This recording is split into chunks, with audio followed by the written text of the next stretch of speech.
Hi guys, welcome back to my channel. If you're new, my name is Anne. So there is a murder suicide story of a Nigerian couple going on right now in the UK, in London specifically. It happened in Barking and Danagam. The woman was murdered at Walesbone Lane or Walesbone Street in London, and I've been waiting a couple of days to get more information. The police are not releasing any more information about this, but I wanted to know the reason for the man stabbing his wife. These are Nigerian couples, but I've been going around the internet. It is very difficult to find information on this particular story. I waited a few days before we table this matter and discuss this matter. This story is basically everywhere. You can research it for yourself. It's on the Daily Mail, it's on the Post, it's on any London news outlet. It is there. It is a fresh story right now, and it's a case of murder. The police are no longer looking for any suspect. When the police are saying we're not looking for suspect, that means it's basically rounded up. They know who killed who, and tributes are being paid to this woman, especially at her place of work. She was a nurse assistant at King George Hospital. They said this woman was a very hardworking woman. She worked throughout this COVID-19 pandemic season. She was an essential worker, and they are not mentioning any tribute to the man, and there's a reason why they are not paying any respect to this man, because basically this man stabbed his wife in the neck. The name of the woman is Esther Edmond. She was only 30 years old. I was so shocked that this is such a young woman that just went like that. And the man himself, his name is Iggy Erabo. He's a young man, only 36 years old. I don't know what would have led to him to go to this extreme level of stabbing his wife in the neck. And not only that, he also killed himself. They are a young couple with 4 young children. Esther was found, that's the wife, she was found unresponsive by emergency services with a knife wound to the neck. I don't know how she could have survived it, because once the man just cuts the arteries to the neck, game over. So she was found unresponsive, and the incident happened about 12 p.m. 1 p.m. on a Saturday. And what was uncomfortable for me when I was reading this issue is that Saturday is at the kids are home. It's like a weekend. The children witness their father coming in, stabbing their mother, because she's a young mother to 4 young children. And shortly after, the man Erabo, his name is Erabo, after he stabbed the wife, a mile down the street, he also stabbed himself, and ambulances was called to him, and he was also unresponsive. This is just unnecessary violence, unnecessary waste of life. What did he gain by killing the mother of his children? It's just so unnecessary. And some people on Facebook were saying maybe they were a married couple, maybe they were divorced, but that's the gist going around. Maybe she would divorce the man, maybe the man cannot start all over, maybe she probably kicked him out of the house. A lot of gist are actually flying around about this woman, but I cannot confirm any of it. But according to news outlets, they were not married, they were ex-partners, because they would have said, oh, our ex-husband, or they were not married, she did not take his surname, they were ex-partners. So I don't know. And the saddest thing about this story, what really touched me so much about this story, is that their children are so young. The oldest is 10 years old. They have a 10 years old child, 8 years old child, 6 and 3. She has a toddler that she's looking after. Couldn't this man have maybe just think about the children? Like, they've made 4 children orphans just like that. How do you even explain to children? I don't even know. Did the children witness, their father coming in the house? Maybe they're just thinking, oh, daddy's coming to visit, and all of a sudden their father is stabbing their mother.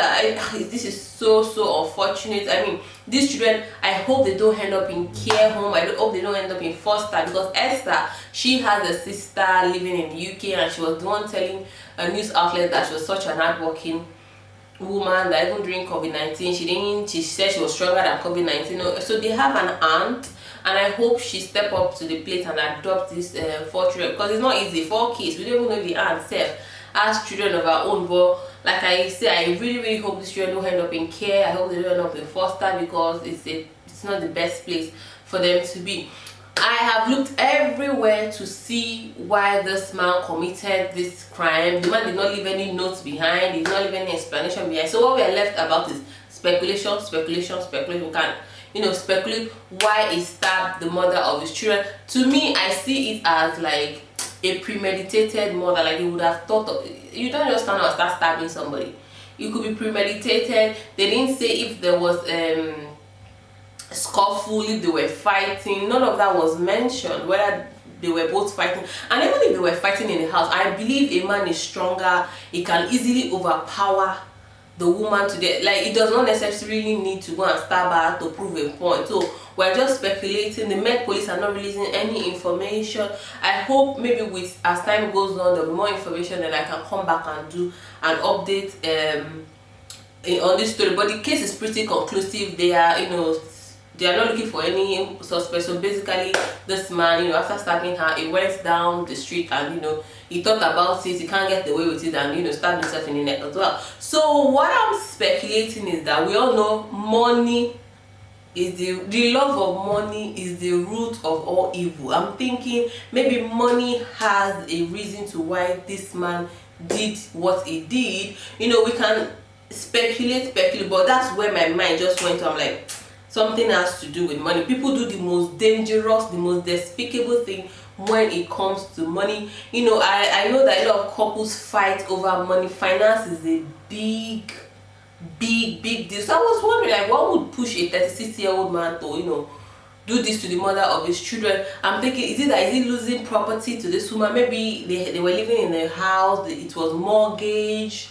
and maybe she kicked him out of the house. Who knows? Because at the end of the day, maybe they were having problem. Like, he was her ex-partner. So that's the point I want to hit on this story. It was an ex-partner. Maybe they were living together, and maybe they had a problem whereby they had to involve the police. And some women, once they start calling police on their partner, on their husband, it really goes down the drain. Maybe they had to tell the man, you have to leave the house. At the end of the day, if you call police on your partner if you have a problem, they will not tell the woman, especially a woman with 4 children. They won't tell her to leave. They will not make the woman a destitute. They will not make the 4 children destitute, especially children under 10. So probably it has to do with property, it has to do with money. Maybe the man is thinking, I don't date UK for how many years, I don't pay mortgage for how many years, and this woman just wants to kick me out, my hard-earned money. Things like that make people go extra mile, make them do the craziest thing. So money can actually drive a man to madness, especially when he's losing. Some men can lose love, right? But when it comes to losing money, losing finance, it drives them to madness. And the thing is this is becoming very rampant, in the Nigerian diaspora community or community or the African community, because I follow stories like this, especially in America. It's very rampant. Maybe say, when an Igbo man bring his wife come America, make she come study nursing, pay for the tuition, invest in her education. By the time she graduates as a nurse, they bring all these women from Nigeria, from villages, people that don't even know about all these rights, woman's rights, feminist rights. And you bring them abroad, they start attending classes, somebody's giving them the gist that you can't tolerate this. And when the woman gets a job, who knows how these men approach their women? Say, hey, give me your salary, give me that money. After all, they do check and balance. I paid for the school fees. Once the men want to recover their investment back from their wives, all hell is let loose. Maybe it is the way the men approach it. Maybe the way they approach collecting their money back, or who knows? Because this is very rampant. I know that Igbo men bringing their wives come and study nursing in America. 5 out of 10 always turn out bad. It always turn out bad. So this is becoming very rampant in African diaspora, whereby people are just turning on each other. There is no more love. After all, they said, when two are joined, they become one. So I don't get why people are fighting over property. I don't get it. Even if the woman kicks you out of the house, whether the house is mortgaged or whatever, if you're not benefiting from the property, at least the children you have are benefiting from property. We're in a country whereby I know it's very difficult for you to let go of your hard-earned money, but you just have to pick yourself up. You just have to pick yourself up and try again. Money is always causing problem in marriages. This money matter. If it is not child benefit, it is give me your salary. We need to build house in the village. We need to, like, money is always a problem. It's always a problem in the diaspora community. And I was always still thinking, if, okay, let's say it is not money that has pushed this man to stab his wife, what can be the next reason? Bear in mind though, na speculation idea. I don't search everywhere to find reason for this murder suicide. There is none. So I was thinking maybe it's infidelity. Was she cheating on him? Like, did she catch her with a lover? Or maybe the man go do DNA, can't discover, say one of the pikin no be in home. I mean, what can actually push a man, a young man? This is not a 50-year-old man that has spent all his lives in Europe working. This is a 36-year-old man. Like, what is pushing this men to be violent against not just their wives, the mother of their children? And I've also seen, like, I'm not here to just bash men, because it's not easy. It takes a man with a strong mental stamina to pick himself up and start all over again, especially when your whole world comes crashing down. A woman that you love, a woman that you profess your love to, and man, if you feel cheated, it's not easy. So I'm not here bashing men, because some women too, the rights you don't have in Africa, this is here. It is here they want to come and exercise rights. I have seen some places in Europe whereby some women will use police to frustrate their husband. Any small thing, you've called police, man don't get bad record, if you work again, you don't frustrate in life, and maybe you kick him out of the house. Nigeria. In Nigeria, how many women kick men out of the house? But here, this is where you want to exercise your rights, collect property from men. So it could have led to this man snapping and doing the extreme things. But I cannot say for sure whether kicking men out of the house is what led to this, because at the end of the day, even in Nigeria, women will not get upper hand. Men have much more, like, the police are behind them. You can't call police on your husband in Nigeria now. I don't think so. If you call police on your husband, they'll say it's family matter. They will never answer. The man will not punch your eye. Your eye will not swell up like onions.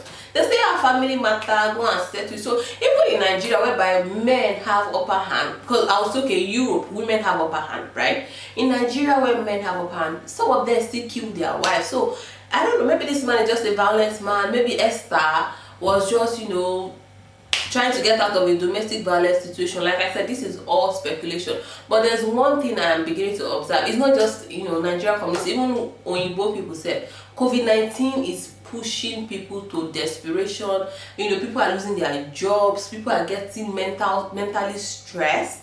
People are becoming more desperate. I mean, mental health needs to be taken more seriously. And another thing about COVID-19 is that COVID-19 is exposing secrets in marriages. Before COVID-19, you don't have to sit in the same house with your husband 24/7. You always probably go and work. He goes and work on a meet for night, But now COVID-19 is forcing people to actually, live with people that they are married to. They are discovering different characters. They are discovering secrets, and people are going through mental strain. Maybe it's COVID-19 that just pushed this man. The man just snap. These are really, really young couple. The woman Esther, she's only 30. The man is only name Irabo. Ige Irabo. I think they are Benin.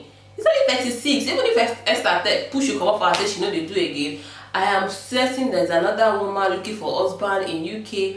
They would have happily, started a relationship with him. She would have happily, started a family with him. I mean, he's too young to have.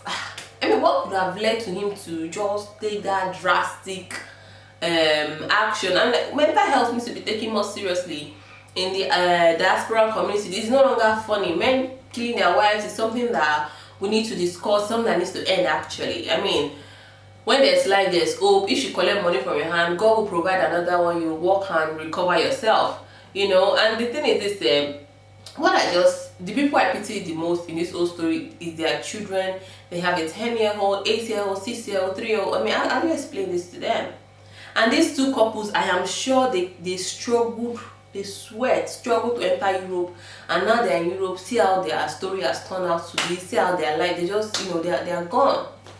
They cannot look back. They cannot change the hand of time. They can nothing. I mean, we need to start taking things easy.